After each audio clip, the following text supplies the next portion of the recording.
Salut tout le monde, c'est Bertus, j'espère que vous allez bien. Moi en tout cas, je pète la forme. On se retrouve pour un nouveau concept, une nouvelle vidéo.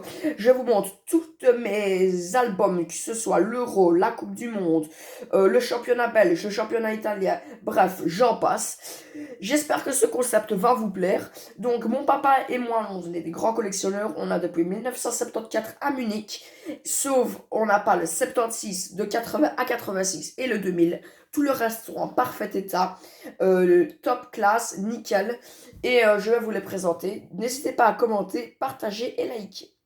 Donc on commence cette vidéo avec la page de garde bien sûr, avec les deux belles coupes, le ballon officiel de la Coupe du Monde et la petite coupe comme d'habitude. Alors ici on a les stades de Russie, les 3, 6, 9, 12 stades où la Coupe du Monde s'est déroulée en Russie.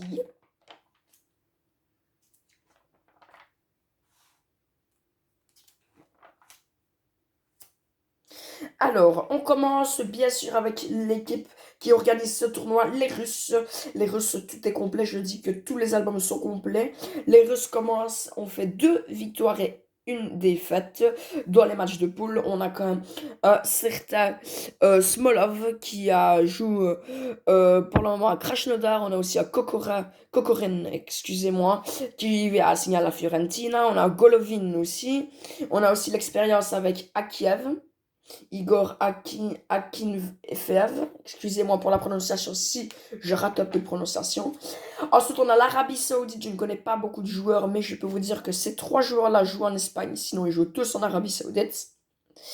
Ensuite, on a l'Égypte avec la pépite Mohamed Salah qui tire par ses cornes cette équipe égyptienne. On a aussi El Mohammadi et Trezeguet qui joue à Aston Villa et El Neni à Arsenal.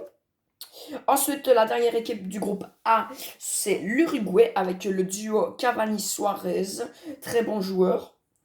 De l'expérience, on a Diego Godin au milieu de terrain et Mattia Vecino pour le milieu de terrain qui joue à l'Inter Milan. Ensuite, on rentre dans ce groupe B, un groupe avec 2 grosses équipes, dont le Portugal, la CSAO, avec un certain Cristiano Ronaldo, qui vraiment est un très très bon joueur. Bah, c'est le top 3 des meilleurs joueurs du monde, on va pas se voiler la face. Ensuite, on a aussi Bernardo Silva, jeune joueur. On a aussi dans la défense Fonte Pepe Alves, pour l'expérience quasi 40 ans. Bah, Bruno Alves vient de fêter ses 40 ans. Pepe en a 38 et Fonte 38. On a Rui Patricio aussi, donc c'est vraiment une équipe dont Moutinho aussi, qui jouait sur le Rocher à Monaco, qui joue maintenant à Wolverhampton. Vraiment de très très bons joueurs et j'en passe. Ensuite, on a l'Espagne qui a concédé le 0-0 hier face aux Suédois. Les Suédois, j'ai regardé un petit peu le match, ont bétonné. On a dans la défense, bien sûr, Ramos Piqué, le duo choc.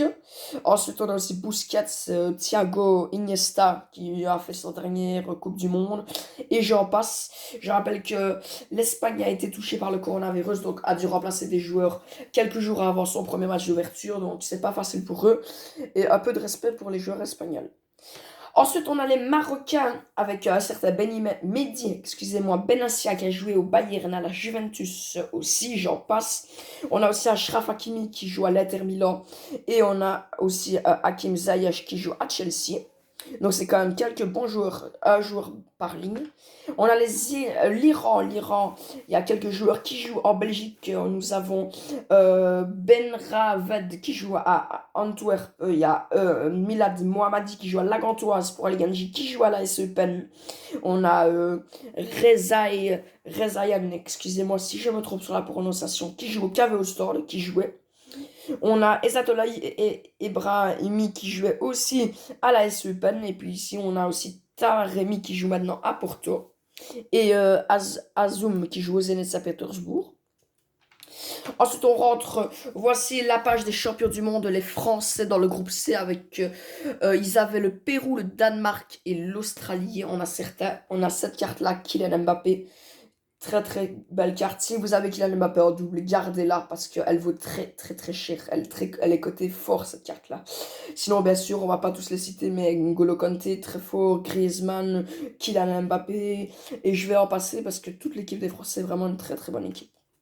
Ensuite, on passe avec les Australiens. Alors, les Australiens qui ne se sont pas trop mal débrouillés, je regarde.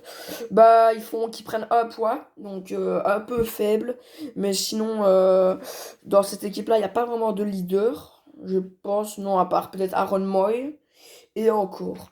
Ensuite, on a le Pérou. Le Pérou, je ne sais pas s'ils ont déjà été qualifiés pour un Euro ou une Coupe du Monde. Une Coupe du Monde, excusez-moi. Mais sinon, ici, bah, comme l'Australie, je n'ai quasi rien à dire. Ils ont gagné contre l'Australie. Donc, ils ont quand même sauvé l'honneur avec 3 petits points contre les Australiens. Et puis on a les Danois avec, je ne sais pas si vous avez vu, avec un certain Christian Eriksen qui a fait un malaise cardiaque sur le terrain.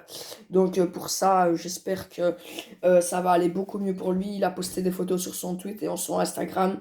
On le voit, donc j'espère que ça va aller de tout cœur pour lui.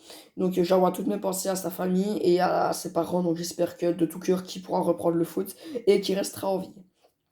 Bah sinon, on a aussi Schön qui jouait toujours, Kehrer qui joue à l'AC Milan, Schmeichel, très très fort Schmeichel. 2 générations de Schmeichel dans les buts danois, avec son père aussi. Ensuite, l'Argentine avec un trio d'attaque monstrueux, Lionel Messi, Paulo Dybala, Sergio Agüero, Icardi et El Pepito Higuaín. Que dire de plus aussi avec Angel Di Maria milieu de terrain. Sinon, vraiment, il n'y a rien à dire sur cette équipe qui est vraiment super super forte. Encore Lionel Messi qui a mis un de ses coups francs hier en Copa América, très très beau. Il l'a bien enroulé au-dessus du mur. Ensuite, on a les Islandais avec leur fameux cri, avec leurs bras là. Allez voir si ça vous intéresse. Avec très impressionnant, toute la tribune faisait ça en même temps, ça donnait la chair de poule. On a quand même Aris Skulason qui jouait toujours à ce moment-là à l'Okuran, même s'ils ont perdu leur matricule. Et on a Sigurdsson, si je ne me trompe pas, oui, Sigurdsson qui joue à Everton. Ensuite, les finalistes contre les Français, les Croates qui ont été battus 1-0 par l'Angleterre ce week-end. Je pense que moi, c'est fait exprès pour moi. Je pense qu'ils vont jouer là à 2e place pour essayer de pas tomber contre trop gros en 8e de finale parce que sinon on a Modric, on a Perisic, Kovacic, Kramaric, Rakitic et j'en passe. Il y en a tellement de super bons joueurs dans cette équipe croate. Ensuite, on passe au Nigeria, la dernière équipe du groupe D, le Nigeria, avec des super bons joueurs comme Victor Moses, qui fait club en club prêté par Chelsea. On a aussi Mikel, on a aussi Ndidi, etc. Vraiment de très bons joueurs. Ensuite, on passe dans le groupe E avec le Brésil. Les Diables Rouges les ont éliminés. Le Brésil, il me semble, en quart de finale. Ben, on a Neymar, on a Coutinho, Gabriel Jesus, Fernandinho, Thiago Silva, etc. etc. J'en passe, c'est des joueurs de classe mondiale exceptionnels. Donc ensuite, on a le Switzerland, la Suisse, qui ont fait match nul, je rappelle, qui jouent demain, qui ont fait match nul contre les Pays de Galles hier. Non, pas hier, excusez-moi. Ils jouent demain, ils ont fait match nul samedi. Sinon, on a Granit Xhaka, le milieu de terrain. On a Char dans la défense avec Kakanji. Lichtengur a pris sa retraite. Brelan Balo qui est le buteur 1 contre les Pays de Galles du week-end passé. Sinon, je vais en passer aussi Shaqiri, la star de cette équipe. Le Costa Rica avec une star à la clé, Keylor Navas qui fait une de ses très très grosses saisons au PSG. Il a vraiment fait une super grosse saison en Champions League. Très fort. On passe avec la Serbie avec quelques joueurs talentueux comme Kolarov pour l'expérience. On a aussi Mitrovic l'expérience. Pour le milieu de terrain, Tadic, Milinkovic, Savic qui est fort coté sur le marché, qui joue à la Lazio. Et puis on a les Allemands. Les Allemands très très forts.